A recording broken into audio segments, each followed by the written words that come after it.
Tsy ampy ny fandraisana sy fianona ny hitahitan'ny tanora eny anivon'ny fiarahamonina ankehitriny, raha ny nambaran'ny Observatoire de la Jeunesse.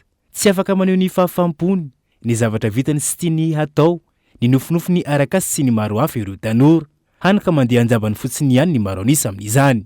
Tsy mbola tafapaka mivantana amin'ny filan'ny tanora ny zava-misy eto amintsika, na eo aza niezaka ataon'ny fitondram-panjakana sy ny sehatra tsy miankana, ny amin'ny hanomezan-danja ny tanora.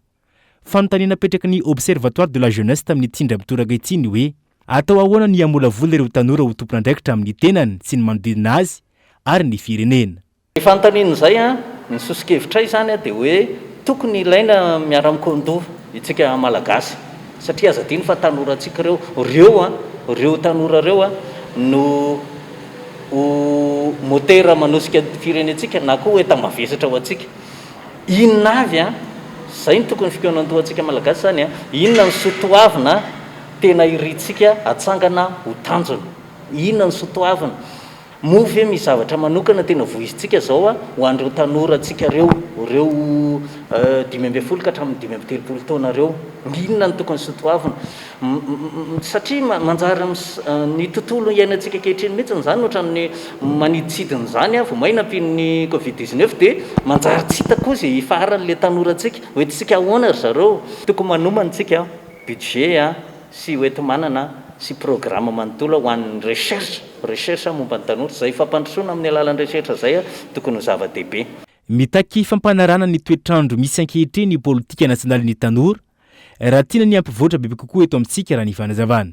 Ny eto Madagasikara dia ny fomba fitondràna antsika fandaminana lafitany eto dia fanaraparay-pahefana, ny fahefana zany aparitaka. Ny fanontaniana mipetraka dia hoe manahoana ny fandraisana anjara an'ireo amin'izao moa efa gouvernorat, manahoana ny fandraisana anjara an'ireo gouvernorat amin'ny fampandrosoana ny tanora, manana politika paritra very zareo ho an'ny tanora, fanontaniana mipetraka zany sady teny atsipy ihany moa ty ho an'ny zareo.